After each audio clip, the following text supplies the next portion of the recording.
2020년 6월 7일, 6월 첫째 주 제가 이 자리에서 설교를 했습니다. 특별히 포기할 수 없는 기도라는 주제를 가지고 첫 번째 말씀을 좀 전했습니다. 말씀을 준비하면서 제 마음이 참 그랬습니다. 우리가 이미 다 알고 있는 기도해야 된다는 말씀. 하나님, 제가 말씀 준비하면서 이런 마음이고 또 이런 마음으로 말씀을 좀 전합니다. 그냥 우리가 알고 있는 대로 그래 기도해야지, 그러니까 스쳐 지나가듯 부담스러운 어떤 지식적인 또 다른 지식적인 전달, 하나님 이건 좀 아니었으면 좋겠습니다. 혹은 마음이 한순간 감동으로 찾아오고 또 다시금 그 마음의 감동이 사그라들어서 우리 모습의 현 주소는 알면서 또 감동은 한번 받았음에도 불구하고 그렇게 살지 못하는 그런 말씀의 전달도 하나님 아니었으면 좋겠습니다. 한 사람이라도 하나님께서 예비하시고 이 말씀을 듣게 하시는 그 한 사람이 있다면 그 한 사람이 하나님의 말씀을 듣고 그 말씀이 찔림이 있고 그 말씀이 찔림을 넘어 감동이 되고 감동이 되기 때문에 실행하고자 하는 결단이 서고 결단해서 실행하기 때문에 그 삶의 생애 속에 하나님의 역사가 펼쳐져 있길 간절히 소망합니다. 이런 마음으로 말씀을 그때도 오늘도 준비하고 이 자리에 서서 말씀을 전하게 됐습니다. 하나님, 그 한 사람을 위해 말씀이 전해지기를 간절히 소망합니다. 기도하고 또 기도했습니다. 참 감사한 것은 기도의 자리에 전에는 참 뵙기 어려웠던 어떤 중직 혹은 성도님들, 교회 나온 지 얼마 되지 않은 초신자분들이 간혹 눈에 띄는 것들을 보게 됐습니다. 어느 목사 하나가 설교를 해서 나왔다, 이건 아닌 것 같고요. 하나님께서 때로는 말씀으로 또는 개인의 일상 속에 찾아오셔서 감동도 주고 이제는 기도해야 되겠구나라는 이런 마음도 주셔서 기도의 자리에 나오셔서 기도하신 거라 생각을 합니다. 개인적으로는 이유가 어쨌든 상관없이 저는 너무 감사했습니다. 제가 논산교회 와서 한 3년간 대전에 나가 있다가 다시 들어와서 이제 금년 연말이면 한 4년째가 다시 됩니다. 제가 논산교회 와서 제일 많이 들은 단어, 그리고 제 입술을 통해서 제일 많이 전한 말씀이 있다면 그것은 다른 것이 아니라 기도하라라는 말씀이었습니다. 여러분, 하나님께서 우리에게 적지 않은 시간을 허락해 주셨습니다. 그리고 그 시간 안에 기도하라는 그 메시지를 우리 모두에게 강력하게 전해 주셨습니다. 사랑하는 우리 성도 여러분, 이 기회의 시간이 그냥 흘려 지나치지 않았으면 좋겠습니다.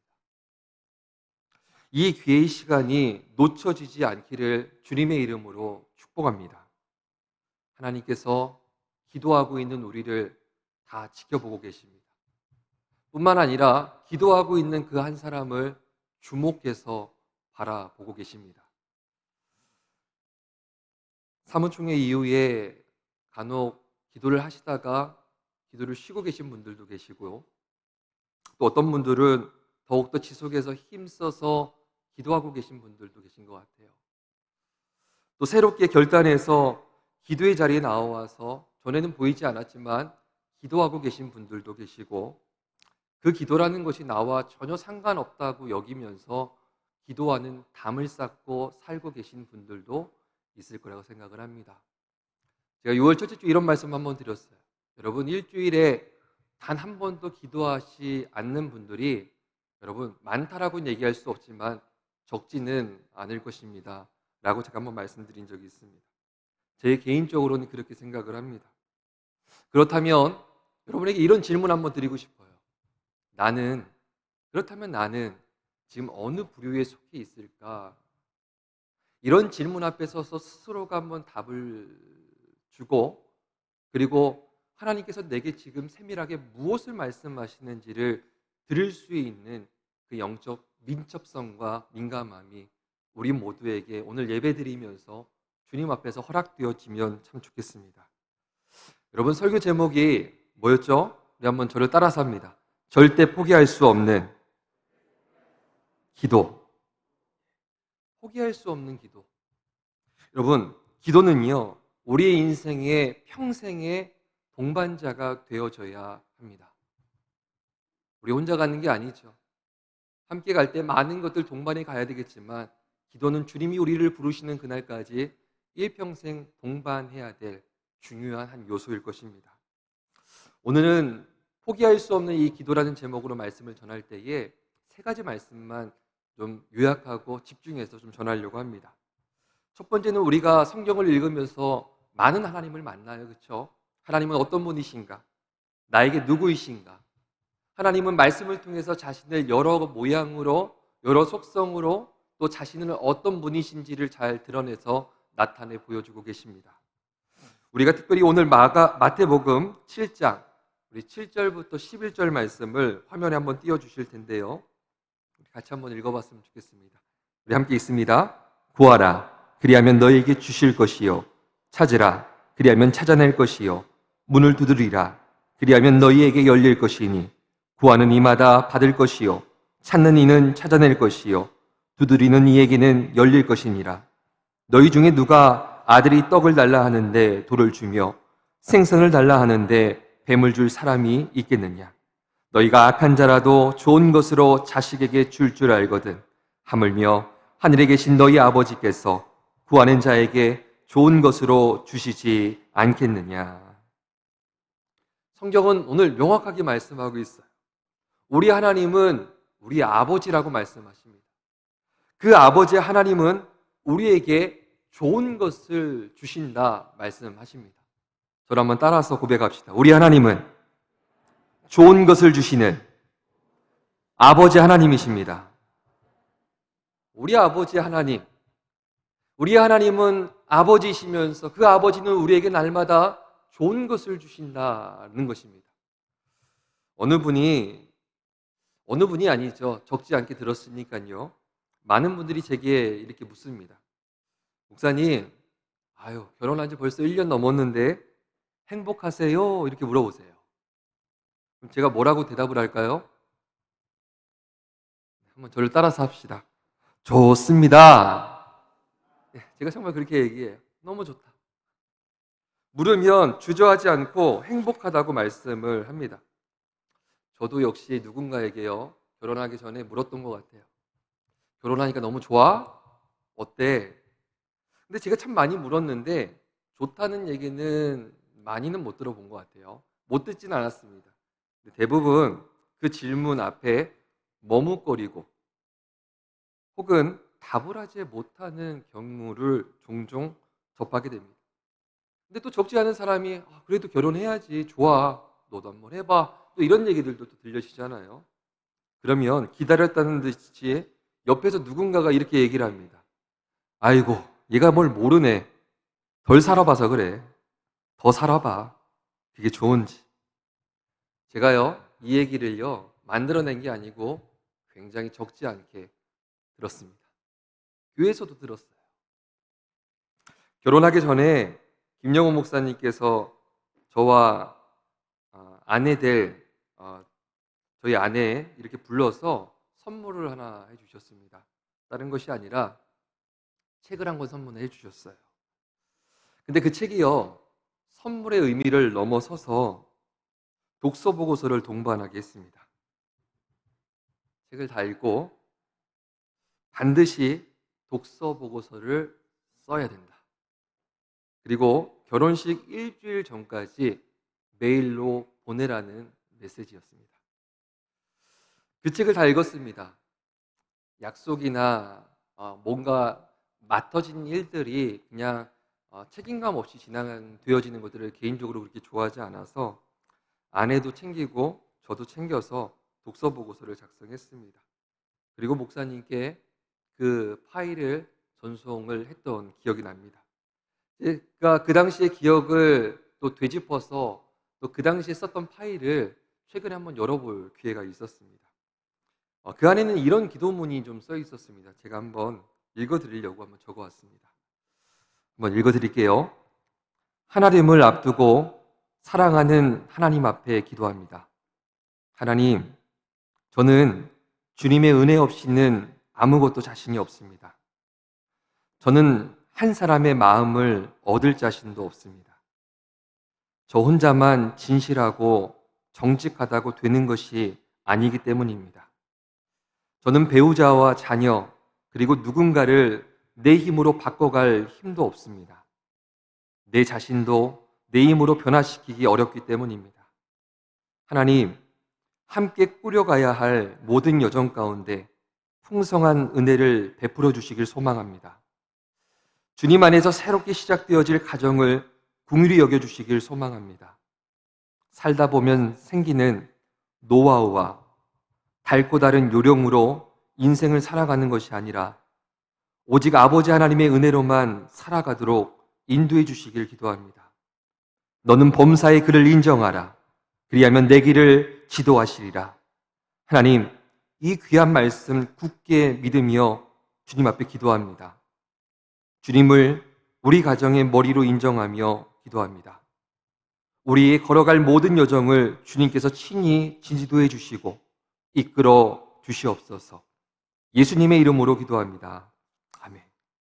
제가 이렇게 썼더라고요. 지금 읽어도 참 은혜가 된다. 그리고 또 그렇게 살지 못하는 것도 있고 살아가려고 몸부림치는 것도 있어서 또 도전도 되더라고요.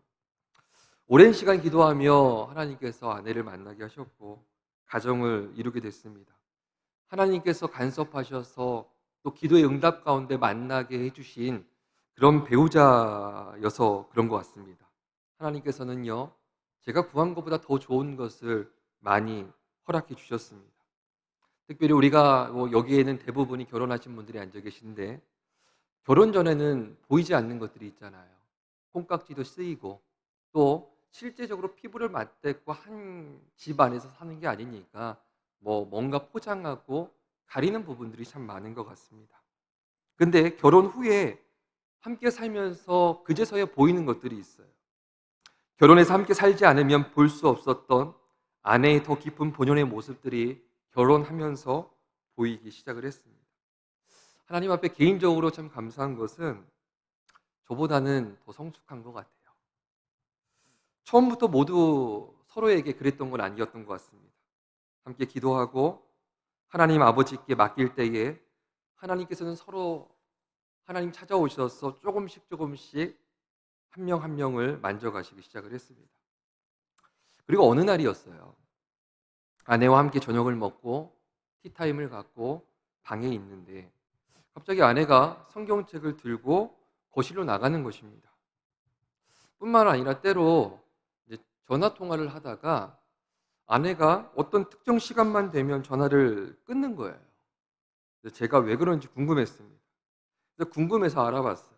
그랬더니 아내가 시간만 되면 그 시간만 특정 시간만 되면 저를 위해서 기도하고 있었던 거예요. 그것도 1시간 이상을 기도합니다. 다른 기도 제목은 그 기도 시간은 다 배제를 해요. 그리고 오직 저 한 사람만 위해서 기도를 합니다. 제가 아내에게요, 단 한 번도 요구해 본 적이 없어요. 단 한 번도 강요해 본 적도 없습니다. 참 사람스럽고 내조도 잘하는 그런 아내를 좀 넘어서서 저희 아내는 사랑하는 남편을 위해서 하루 1시간 이상 집중해서 기도를 합니다. 여러분, 부럽지 않으십니까? 우리 남편들 이때 아내의 얼굴을 한번 봐야 됩니다.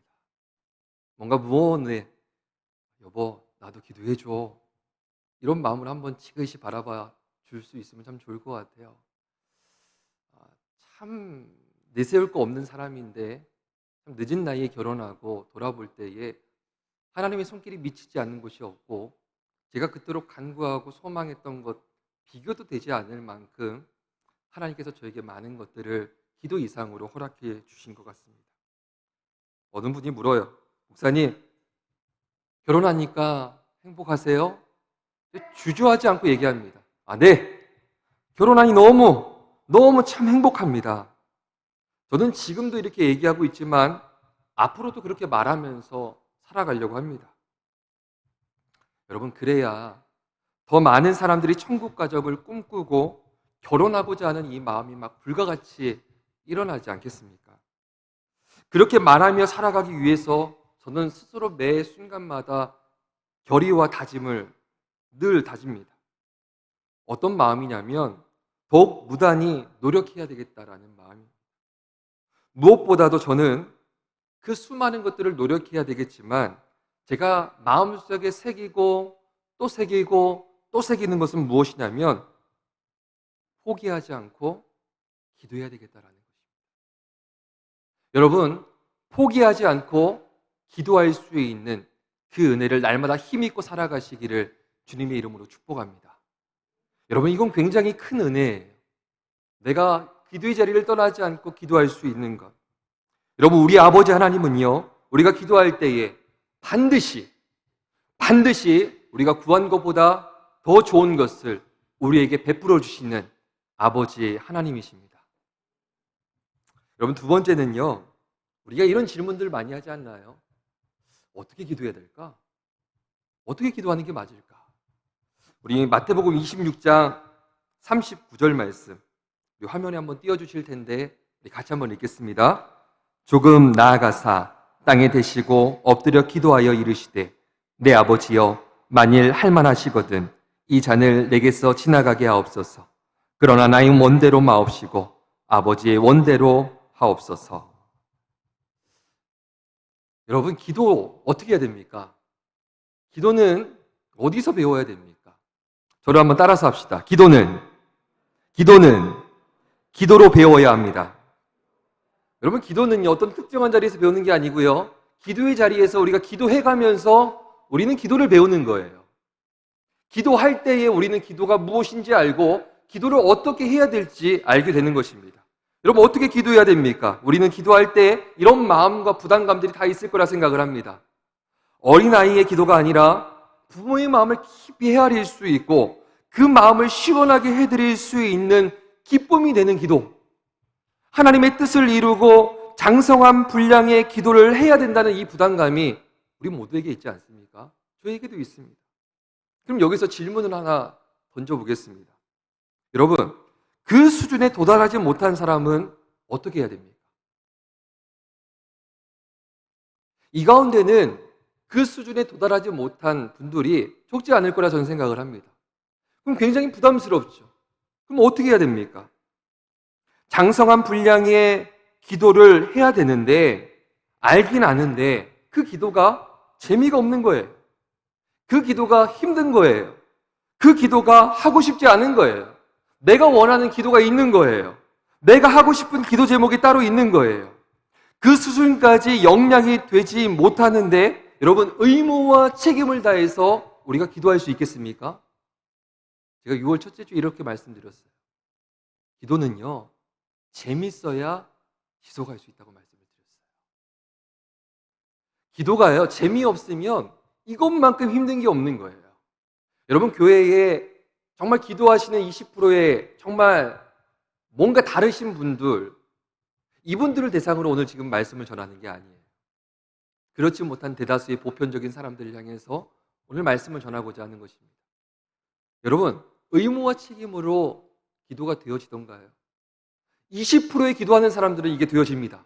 그만큼 훈련과 연단이 되어졌어요. 대부분은 의무와 책임으로 기도를 지속한다는 것이 쉽지가 않습니다. 전에도 계속해서 말씀드렸던 신앙의 지적인 이 알고 있는 이 지식이 족쇄가 돼서 기도의 틀에 묶여서 우리는 종종 무엇을 하냐면 자신을 향해서 혹은 타인을 향해서 기도의 내용을 가지고 정죄를 합니다. 왜 그렇게 기도해? 야, 그거 하나님 기뻐하시는 기도 아니야.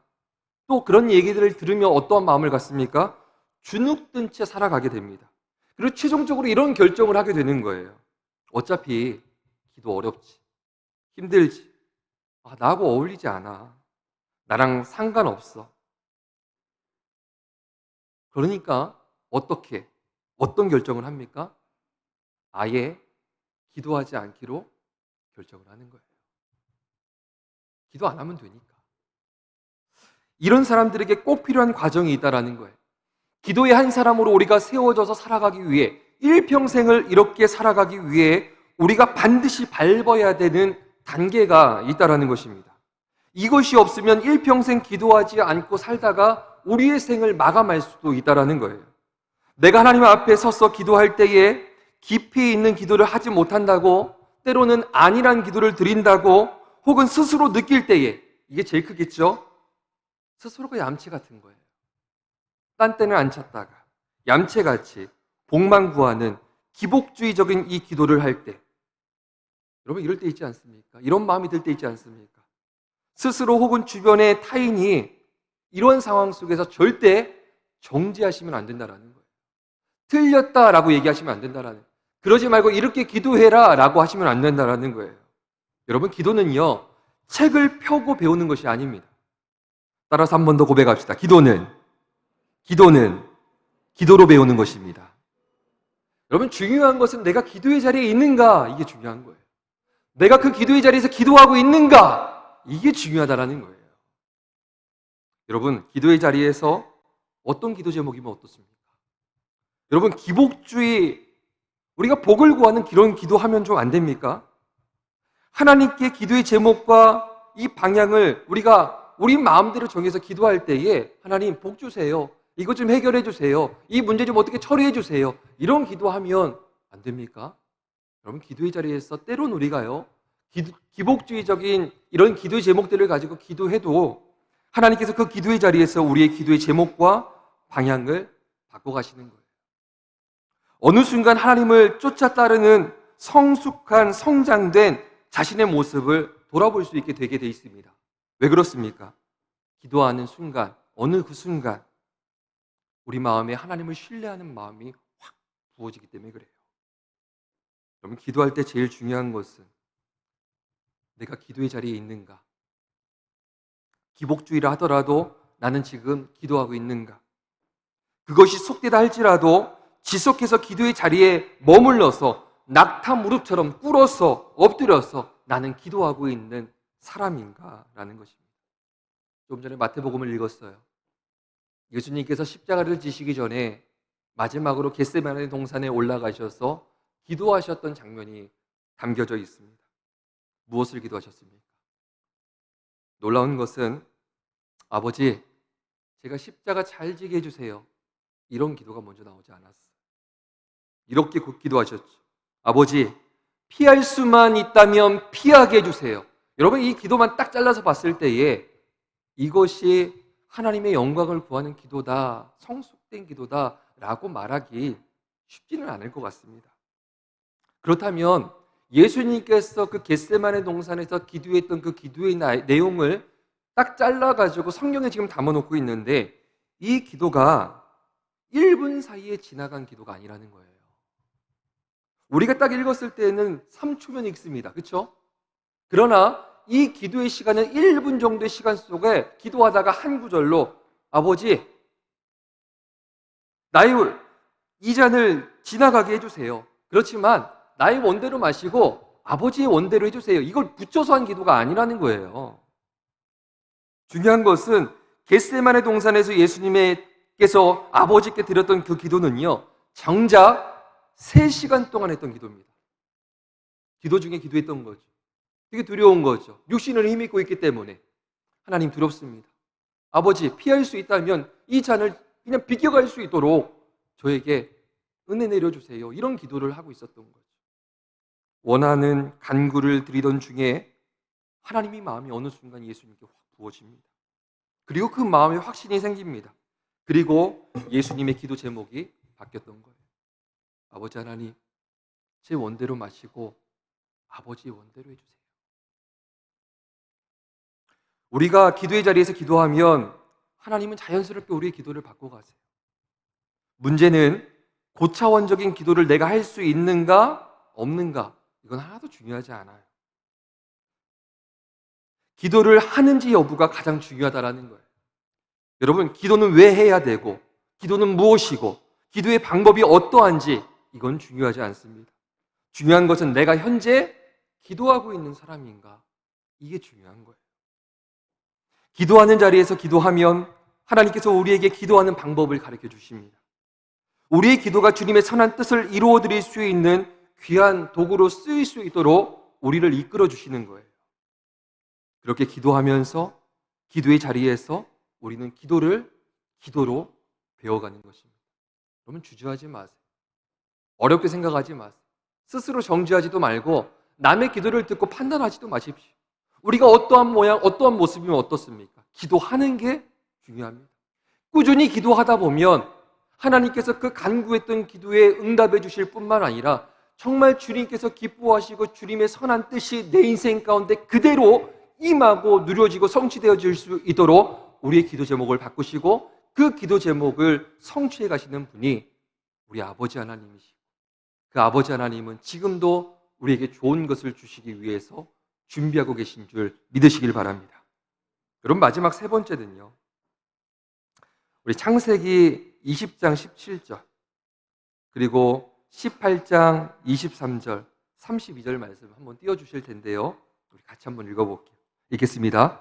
아브라함이 하나님께 기도하며 하나님이 아비멜렉과 그의 아내와 여종을 치료하사 출산하게 하셨으니 아브라함이 가까이 나아가 이르되 주께서 의인을 악인과 함께 멸하려 하시나이까. 아브라함이 또 이르되 주는 노하지 마옵소서. 내가 한 번만 더 아뢰리이다. 거기서 심령을 찾으시면 어찌하리 하시나이까. 이르시되 내가 심령으로 말미암아 멸하지 아니하리라. 여러분, 이 말씀은요, 아브라함이 아비멜렉 가정을 위해서 기도했을 때에 가정 안에 굉장히 어려운 일들이 고침을 받을 뿐만 아니라 닫혔던 태의 문이 열려서 생명을 낳게 되는 사건으로 이어지게 됩니다.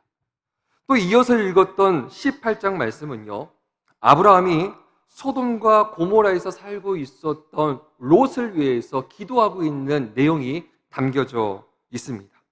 우리 말씀 하나 더 찾아서 읽겠습니다. 우리 신명기 9장 18절부터 20절, 25절, 26절 말씀, 우리 화면에 나와 있는 대로 우리 함께 읽겠습니다. 그리고 내가 전과 같이 40주 40야를 여호와 앞에 엎드려서 떡도 먹지 아니하고 물도 마시지 아니하였으니 이는 너희가 여호와의 목전에 악을 행하여 그를 경노하게 하여 크게 죄를 지었음이라. 여호와께서 심히 분노하사 너희를 멸하려 하셨으므로 내가 두려워하였노라. 그러나 여호와께서 그때에도 내 말을 들으셨고 여호와께서 또 아론에게 진노하사 그를 멸하려 하셨으므로 내가 그때에도 아론을 위하여 기도하고, 우리 이어서 읽습니다. 그때에 여호와께서 너희를 멸하겠다 하셨으므로 내가 여전히 40주 40야를 여호와 앞에 엎드리고 여호와께서 간구하여 이르시되 주 여호와여, 주께서 큰 위엄으로 속량하시고 강한 손으로 애굽에서 인도하여 내신 주의 백성 곧 주의 기업을 멸하지 마옵소서. 아멘. 여러분, 아론과 이스라엘 백성을 하나님께서 멸하시겠다고 강하게 말씀하셨어요. 한 번 얘기하신 게 아니에요. 반복해서 말씀하셨어요. 멸망의 위기에 놓여 있었던 그들, 그 상황과 마주했던 모세, 그 모세가 멸망당하는 길에서 하나님께서 은혜를 베푸셔서 생명을 낳고 살 수 있는 생명길로 그들을 인도해 갑니다. 여러분, 멸망길에서 생명길로, 그 굉장히 절체대한 굉장히 중요한 순간에 모세가 뭐 했습니까? 그때 모세는 그 위기와 멸망 직전에 있는 그 상황 속에서 그때 모세는 기도했다는 거예요. 기도했다는 거예요. 여러분, 세 번째 우리가 나누고자 하는 말씀은요, 저를 따라서 한번 고백합시다. 기도는 우리에게 생명의 길을 냅니다. 우리 한 번 더 고백합시다. 기도하면 우리에게 살 길이 열려집니다. 여러분, 기도하면 우리에게 살 길이 열려지고요, 생명길이 우리에게 열려진다고 성경이 말씀하고 있는 거예요. 여러분, 내 처지를 한번 봅시다. 때로는요, 죽을 것 같은 고통 속에 처해 있을 때가 있지 않습니까? 때로는 우리 자녀들이요, 누가 봐도, 부모가 봐도, 누가 지켜봐도 뻔히 죽을 길로 향해서 거침없이 발걸음을 내딛고 있는 모습을 지켜볼 때가 있지 않습니까? 여러분, 우리 가정을 바라볼 때에 도무지 빛이라고는 보이지 않고 암흑같이 여겨질 그때도 여러분 있지 않습니까? 여러분, 공동체를 바라볼 때도 마찬가지. 때로는 어떤 소망도 보이지 않을 때가 있다라는 거예요. 그때, 성경은 바로 그때 우리가 기도해야 된다고 말씀하고 있는 거예요. 기도하면 살 길이 열린다고 말씀하고 계신 거예요. 시편 50편 말씀 한번 읽어봅시다. 15절 말씀입니다. 우리 함께 읽습니다. 환난 날에 나를 부르라. 내가 너를 건지리니 내가 나를 영화롭게 하리라. 여러분, 환난 날에 주님을 부르라는 거예요. 주님 앞에 기도하라는 거예요. 주님께서 건지시겠다라고 말씀하고 계십니다. 우리는 계속해서 다음 세대에 대해서 작년, 금년 계속해서 듣고 또 도전도 받고 다음 세대를 위해서 우리는 비전으로 삼고 뛰어가고 있습니다. 저희 교회뿐만 아니라 많은 교회들, 그래도 깨어있다고 하는 적지 않은 교회들이 다음 세대를 굉장히 중요하게 생각을 합니다. 그럼 다음 세대라고 하면 어떤 분들은 제가 말씀을 주면 이런 마음이 들어요. 어느 분들은 이럴 것 같다. 별로 안 하다겠다. 이렇게도 한번 표현해 볼까요? 다음 세대뿐만 아니라 우리는 우리 자녀들을 굉장히 끔찍히 생각합니다. 그렇죠? 세상에서 뭐가 제일 소중하다고 여기 꼽다 보면 적어도 세 손가락 안에 드는 대상이 자녀일 거예요. 그렇다면 우리는 무엇이에 어떤 것 위에 우리 자녀를 그리고 다음 세대를 세워가야 할 것인가 라는 질문 앞에 우리는 반드시 서 있어야 돼요. 여러분, 무덤 위에 세워가시겠습니까? 다음 세대를 세워간다는 말을 하는데 세워야죠. 어디 위에? 무덤 위에 세울 수는 없는 거죠. 여러분, 반석 위에 세워야 될 줄 믿습니다. 근데 저는요, 여러분이 자녀와 다음 세대의 반석이 되어줬으면 좋겠습니다. 성경은요, 하나님의 말씀이 반석이라고 말씀하고 있어요. 그럼 그 반석이신 말씀이 뭐라고 말씀하시는지 우리 한번 누가복음 23장 28절 말씀 한번 읽어봅시다. 우리 함께 읽겠습니다. 예수께서 돌이켜 그들을 향하여 이르시되 예루살렘의 딸들아, 나를 위하여 울지 말고 너희와 너희 자녀를 위하여 울라. 성경은 뭐라고 말씀하고 계세요? 너와 너희 자녀를 위해서 울라. 울며 기도하라는 거예요.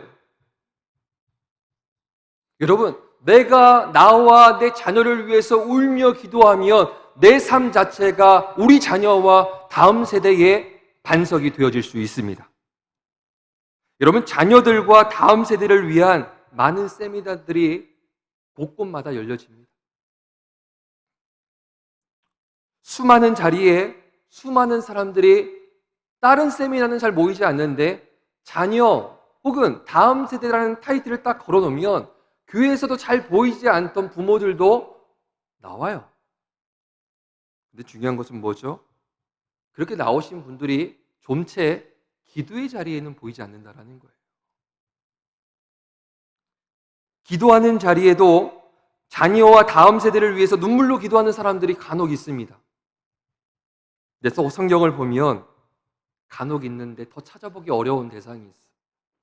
자신을 위해 기도하는 사람은 또 찾아보기 어려운 거예요.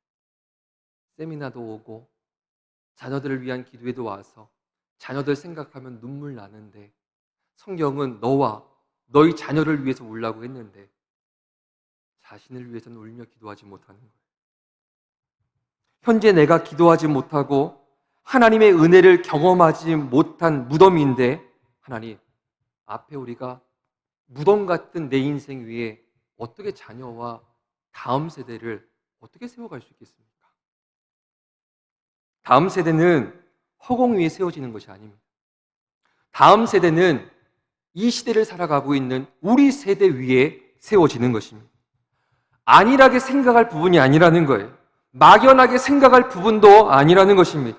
우리 세대가 무너지면 다음 세대는 무덤 위에 세워지는 무너진 세대가 되는 거예요. 그렇기 때문에 이 시대의 우리 세대도 중요하다라는 것입니다. 수많은 재정을 쏟아붓고 수많은 프로그램을 돌린다 한들 여러분, 무너진 무덤 위에서 기도하지 않는 부모 속에서 여러분, 얼마나 놀라운 하나님의 역사가 일어나겠습니까? 지금은 먼저 우리 세대가 기도의 자리에서 눈물로 주님을 먼저 만나야 될 때인 줄 믿습니다. 그래야 우리 위에 우리 자녀와 다음 세대를 생명력 있게 세워갈 수 있는 것입니다. 저희 교회 얘기 하나 할게요.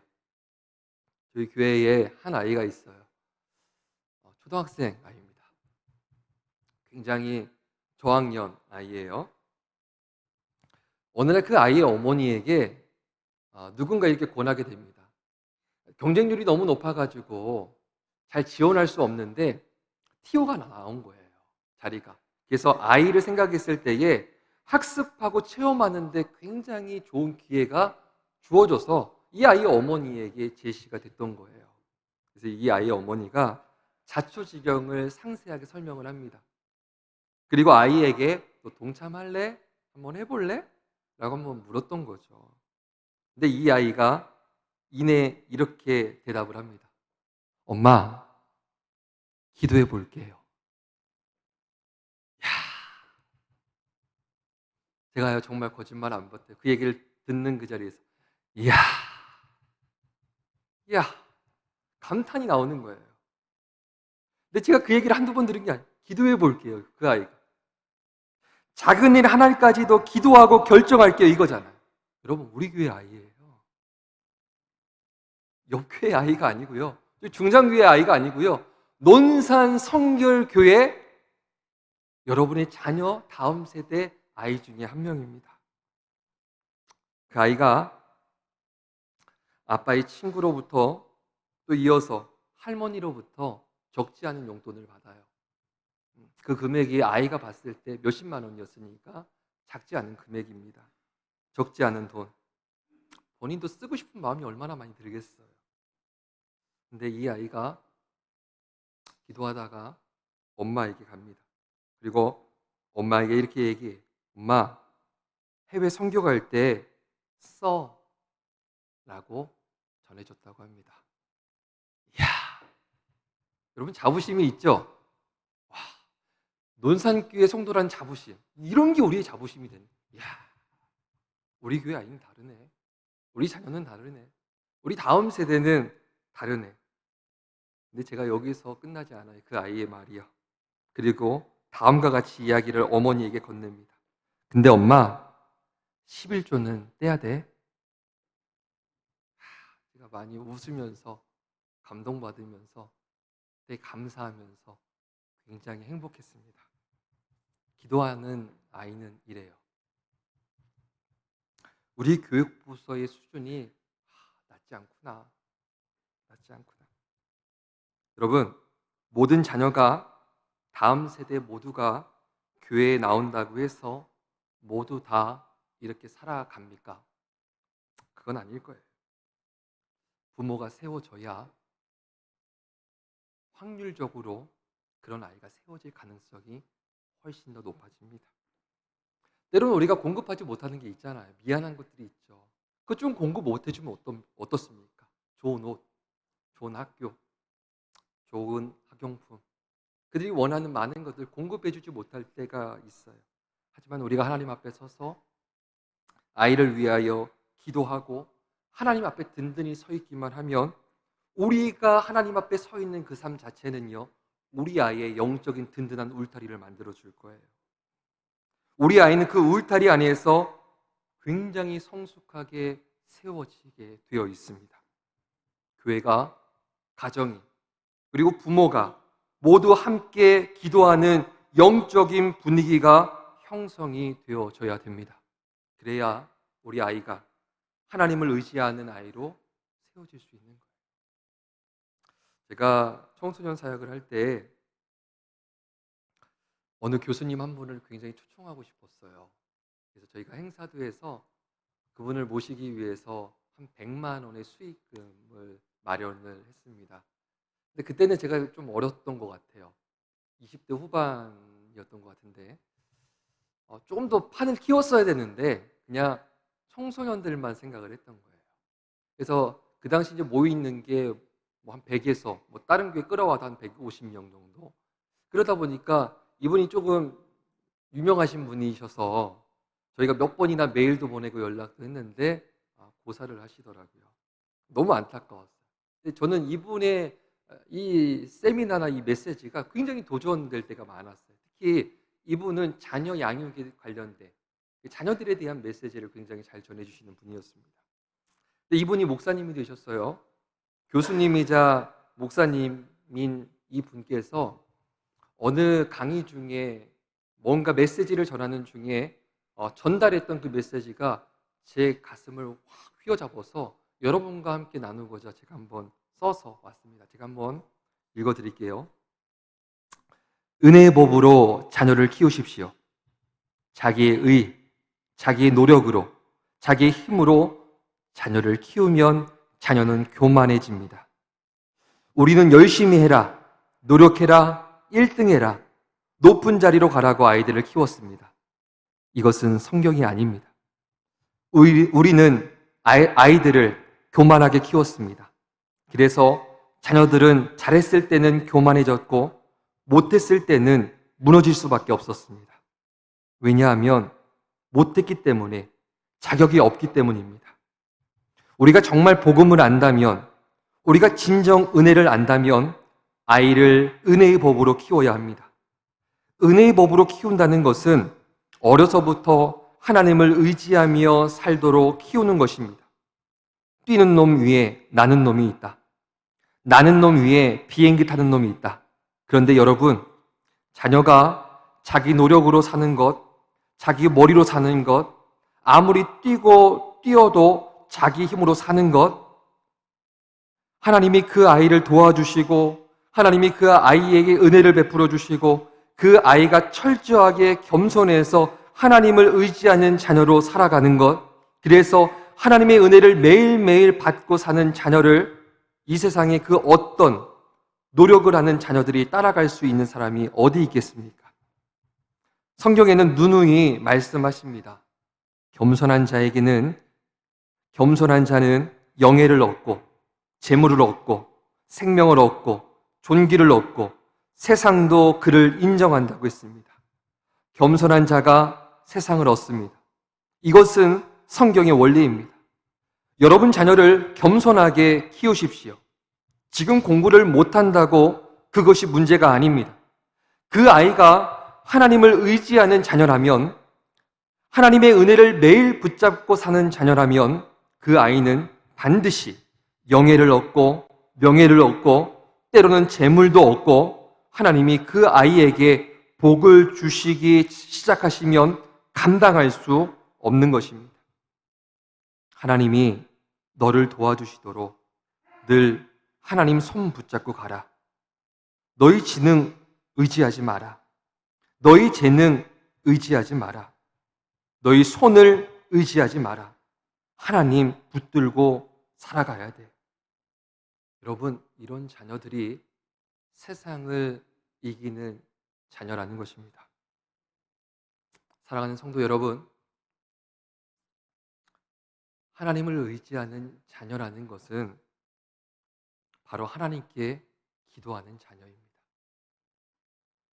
우리의 자녀, 우리의 다음 세대를 하나님을 의지하는 자녀로 무덤 위가 아니라 잘 세워진 우리 위에 세워가려면 우리는 무엇을 해야 되겠습니까? 우리는 어떻게 해야 되겠습니까? 제가 이 질문에 답을 드리지 않겠습니다. 스스로 이 물음 앞에 서서 답을 하고 결단하고 하나님의 뜻을 새기고 그 놀라운 은혜의 여정에 동참하시길 주님의 이름으로 축복합니다. 오늘 아브라함 링컨이 고백했던 그의 메시지를 우리가 함께 읽는 것으로 오늘 말씀을 정리하려고 합니다. 그리고 여러분에게 드렸던 그 질문에 대한 답을 대신하고자 합니다. 우리 화면에 나와 있는 아브라함 링컨의 그의 고백을 우리 같이 한번 읽겠습니다. 어머니의 기도를 나는 기억한다. 그 기도는 항상 나를 따라다녔다.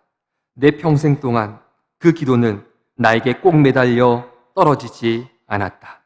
기도하겠습니다.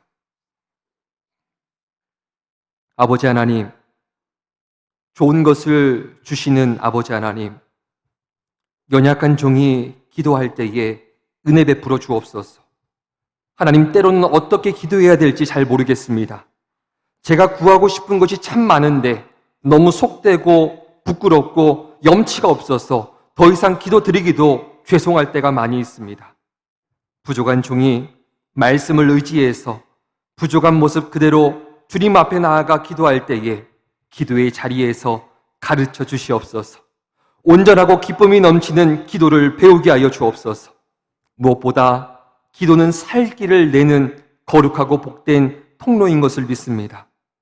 죽을 것 같은 고통 속에서 죽음의 길을 향해 내딛는 자녀와 다음 세대를 바라보면서 도무지 빛이 보이지 않는 우리 가정과 소망이 없는 우리 공동체를 바라보면서 하나님, 그 누구보다 제가 깨어서 기도하게 하여 주시옵소서. 지금까지는 주님 앞에 부끄럽고 내 삶이 무덤이었으나 이제는 살 길을 내는 거룩한 통로로 쓰임받게 하여 주시옵소서. 우리 주 예수님의 이름으로 감사드리며 기도합니다. 아멘.